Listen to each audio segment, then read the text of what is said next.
उपवासासाठी तेच तेच साबुदाणा खिचडी, वेपर्स खाऊन कंटाळा येतो. म्हणूनच आज आपण साबुदाणा बटाट्याचे लाटलेले पापड बघणार आहोत. हे पापड अतिशय खुसखुशीत बनतात आणि जेवणाची चव देखील वाढवतात. अगदी अचूक प्रमाणात आणि सोप्या पद्धतीने हे पापड आपण बनवणार आहोत. तुम्ही पहिल्यांदा बनवत असाल तरीही न चुकता परफेक्ट पापड बनवू शकाल. नमस्कार, मी ललिता आपल्या सर्वांचं स्वागत करते कुकिंग विथ ललिता नंदाळे या खानदेशी कुकिंग चॅनलमध्ये.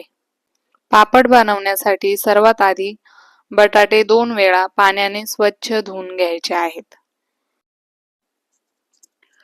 बटाटे लवकर शिजले जावे म्हणून त्याचे 2 काप करून घ्यायचे. म्हणजे बटाटे आतपर्यंत व्यवस्थित शिजले जातात आणि कच्चे राहत नाहीत. बटाटे व्यवस्थित शिजण्यासाठी बटाटे पूर्णपणे पाण्यात बुडतील इतके पाणी वापरायचे. कापलेले बटाटे कुकरमध्ये शिजवून घ्यायचे आहेत. बटाटे मोठे मोठे असतील तर 4 शिट्टी करून घ्यायची, जेणेकरून व्यवस्थित शिजले जातील. लहान असतील तर 3 शिट्ट्यांपर्यंत शिजू दिले तरीही चालेल. बटाट्याची साल उरलेली दिसायला लागली म्हणजे बटाटा परफेक्ट शिजला गेला आहे. आता बटाट्यामधील गरम पाणी काढून टाकायचं आणि बटाटा थंड होऊ द्यायचा. त्यावर थंड पाणी टाकायचं नाही, रूम टेम्परेचरलाच थंड होऊ द्यायचा.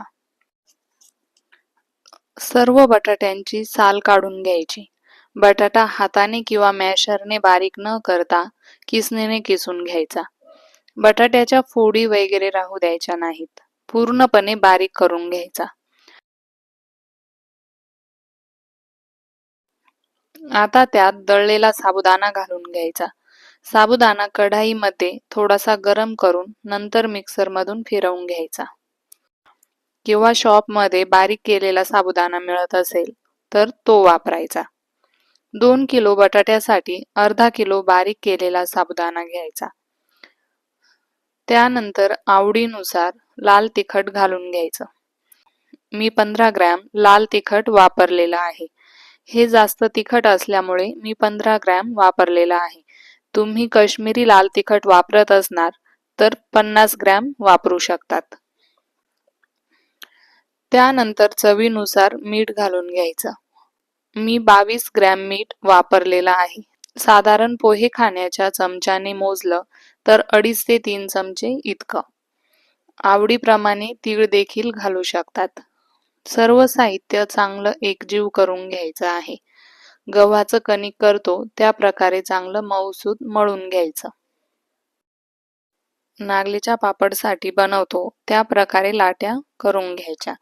सुरुवातीचे 1-2 पापड बनवताना लाटीला तेल लावून घ्यायचं आणि कागदावर ती लाटी फिरवून तेल पसरवून घ्यायचं. लाटीच्या खाली एक कागद आणि वर एक कागद ठेवून घ्यायचा. पापड मशीन असेल तर त्यात पापड बनवून घ्यायचा, नसेल तर काहीतरी जड वस्तू ठेवून पापड दाबून घ्यायचा आणि बाकी पापड हाताने एकसारखा बनवून घ्यायचा. जेवढा शक्य होईल तेवढा पातळ पापड बनवायचा आहे. हाताने पण इझिली हे पापड बनवू शकतो. त्यानंतर वरचा कागद काढून घ्यायचा आणि एखाद्या स्वच्छ कापडावर किंवा कागदावर पापड सुकायला टाकायचा. कडक उन्हात सर्व पापड वाळवून घ्यायचे आहेत. साधारण 2 ते 3 दिवस कडक उन्हात पापड वाळून घ्यायचे.